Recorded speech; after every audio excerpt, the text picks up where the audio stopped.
Hello friends, जागरण जोश के साप्ताहिक वीडियो में आपका स्वागत है। मैं हूं शारदानंद।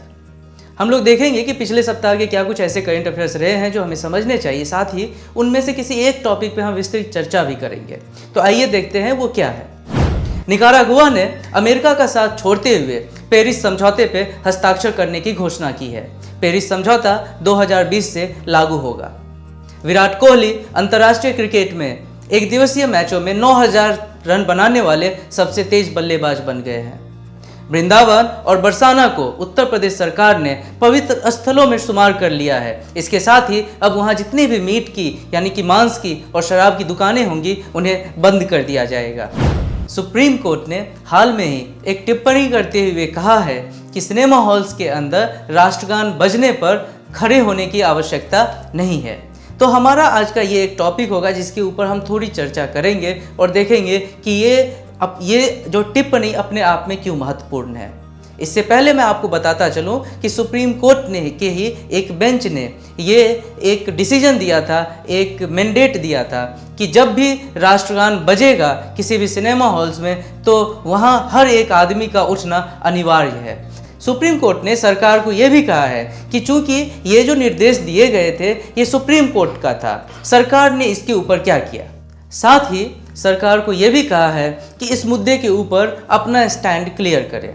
इसके जवाब में सरकार का पक्ष ये था कि चूंकि भारत विविधताओं का देश है, यहाँ अलग अलग तरह के लोग रहते, अलग अलग तरह के निवासी, अलग भाषाएं हैं, तो अगर इन सब को कोई एक सूत्र में पिरोता है तो वो राष्ट्रगान है। इसीलिए अगर सिनेमा हॉल्स में राष्ट्रगान बजाना अनिवार्य है तो खड़ा होना भी अनिवार्य होना चाहिए।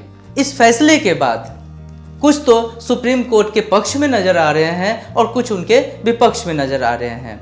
विपक्ष वालों का कहना यह है कि चूंकि राष्ट्रगान जिससे कि हमें अपने आप को एक राष्ट्रीय होना महसूस होता है, हम नागरिक हैं, संविधान ने हमें कहा है कि नागरिक के भी कुछ असूल हैं, कुछ कर्तव्य हैं, उनकी भी उनके ऊपर कुछ जिम्मेदारी है। और जिम्मेदारी ये है कि जहाँ भी राष्ट्रगान हो, जहाँ भी राष्ट्र से रिलेटेड कोई ऐसी चीज़ें हों तो उन्हें हमें उनका आदर करना चाहिए, उनका सम्मान करना चाहिए। और उसी सम्मान में हम एक बार अगर खड़े हो जाएं तो इसमें कोई गलत नहीं है।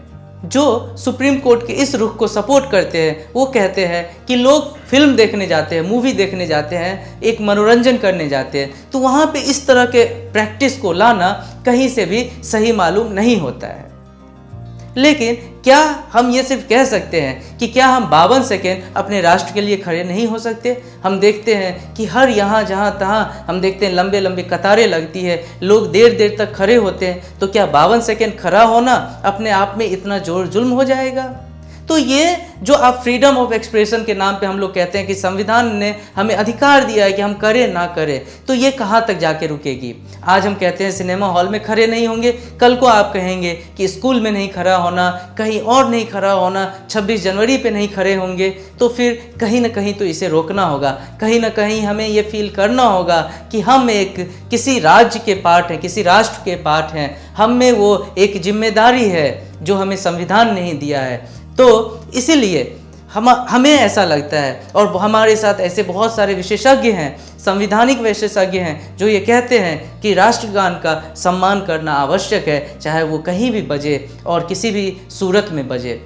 इसी के साथ हम आज के इस टॉपिक को यहीं विराम देते हैं। मिलेंगे आपसे अगले सप्ताह एक नए टॉपिक के साथ।